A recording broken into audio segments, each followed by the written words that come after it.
Hello, ladies and gentlemen.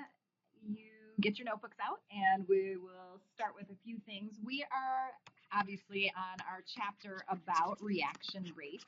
And, so far we've been dealing with rate expressions and rate laws and finding rate law constants. But now we need to talk a little bit more about how the rate law constant changes.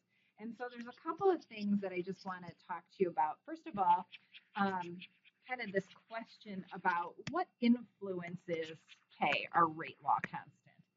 And in order to do that, I want to kind of talk you through a couple of different models of kind of thinking about reactions. So the first one I want to talk to you about is what we would call the transition state model.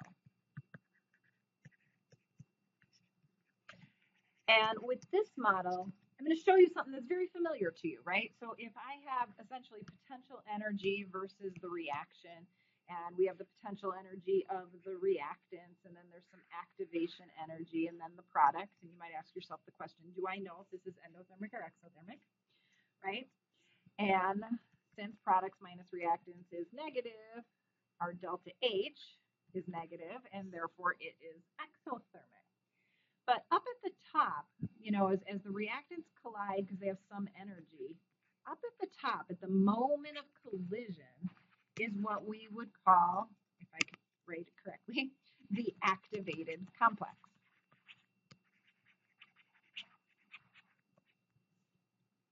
All right, so activated complex, great. I want to just show you maybe a little more specific so that we have an idea, because that word may be familiar for you from Chem 1.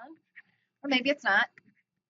But let's just look at this example reaction. So I've got two BRNO molecules, which are going to collide. Bonds are going to break. New bonds are going to form. We end up with bromine and two nitrogen monoxide molecules. So this particular reaction, exothermic here.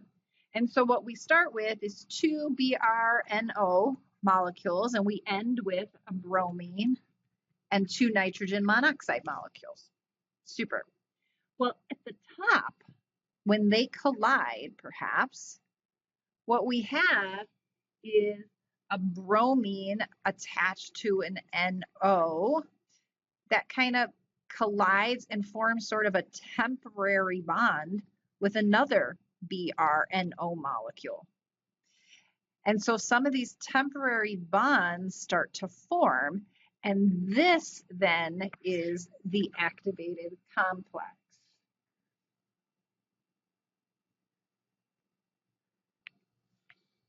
And of course, one of the things we know is that with a catalyst is we provide a new activated complex. So this is with a catalyst. And so this particular activated complex that we would see if a catalyst is involved would have a catalyst stuck inside there as well, which is going to be something we'll talk about later on. So we have a new activated complex in those cases. All right, so how do these different ideas then of this activated complex and how these molecules collide affect K? And so one of the things that goes along with this then is the collision model. We know molecules have to collide to react. And so here's where our K comes into play. The reaction rate depends on three things. Number one, it's called collision frequency. Collision frequency is designated the letter Z, and it's essentially the number of collisions in a given amount of time. You think back when we started the unit, we talked about molecules have to collide to react. Well, guess what? The more collisions you get in a given amount of time, the more likely they are to react. So your rate depends on that. Number two, the fraction of the molecules with enough E sub A. E sub A is activation energy. That fraction is designated F. Here's what I'm talking about. This is that Maxwell-Boltzmann distribution again, which we've talked about before. And that graph, which was like the number of molecules versus kinetic energy, and perhaps like say at 25 degrees, the graph looks like this. But when you raise the temperature, the graph spreads out. Let's say this is 45 degrees Celsius.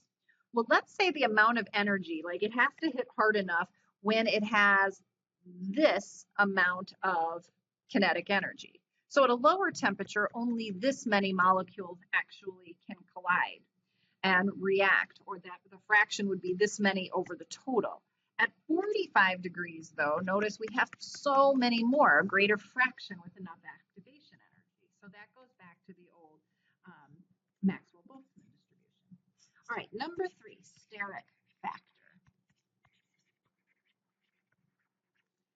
This goes back to orientation. This is designated P, and we had said, hey, molecules have to hit the right way. So the steric factor is essentially the fraction of molecules that have what we'll call the good orientation. You know, it's not really super sciencey. You know, but if we're looking, you know, for example, if we have our BRNO molecule, and let's say here's one BRNO molecule, and here's another BRN, wow, I can't write what I mean, NO molecule, if they go colliding into each other this way, then they hit correctly, and you're left with, at the end of the reaction, right, bromine and then 2 NO molecules. But if instead that BRNO molecule happens to hit another BRNO molecule in this way, well, we don't get a reaction. They're not hitting with the right orientation. So that's going to impact it. So what does this all have to do with K? So mathematically, scientists have talked about, hey, you know what? K is actually a mathematical combination of these factors. The steric factor times the collision frequency times the fraction with enough activation energy. These two, pretty hard to measure, quite honestly. And so they're typically designated A. They kind of lump them together and they call it the frequency factor. F, they have found through experimentation the relationship to the fraction with molecules of activation energy. F is actually equal to E to the negative E sub A, activation energy, over RT, gas law constant, times temperature. That would need to be the joules version, right? Temperature has to be in Kelvin. And so we have this relationship for F. So think about what that means with this negative exponent. That means that if your activation energy goes up, you get a larger negative exponent, then your fraction with enough activation energy goes down. It also means that if your temperature goes up, all right, now we really got to think about it, right? If you get a larger number in the denominator of a negative exponent, it actually means that your frequency goes up. Now, those make sense conceptually, right? If you raise the activation energy, let's go back to this, if you make it a higher activation energy, you're going to have fewer molecules. And if you raise the temperature, clearly more of them are going to get that. So from 25 to 45, we get more that have the activation energy. So those make good sense as well. All right, so I want to develop for you the Arrhenius equation. And that will be the last thing. And this is a mathematical way of finding K. So the Arrhenius equation, in a form we're not going to use very often, is that K is equal to A, the frequency factor, P times E, times F, E to the negative E sub A over RT. This is not the version we're going to tend to use. Okay. So we want to make this into a line because as scientists, we aren't really big on exponential stuff. So we're going to take the natural log of both sides.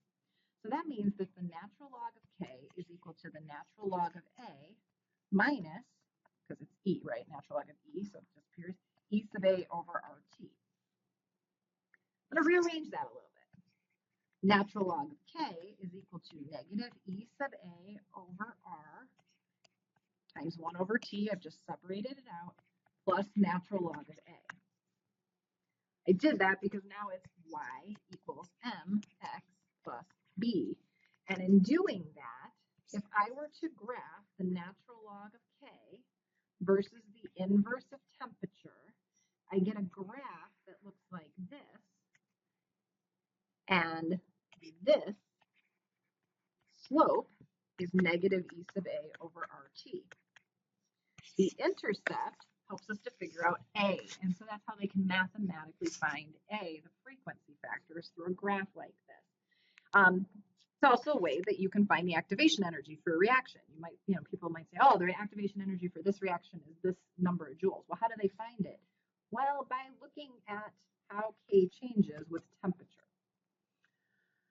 All right, and there are labs that you can actually do that. You guys found K in your lab at one temperature. Well, what if you just repeated your lab at different temperatures? You could develop this graph. All right, the Arrhenius equation we're going to use. If we were to do this at 2 different temperatures and did natural log of K2, yes, I'm doing K2, equals natural log of A minus E sub A over RT2, K2, temperature 2. And we did the same thing at temperature 1. So we have K1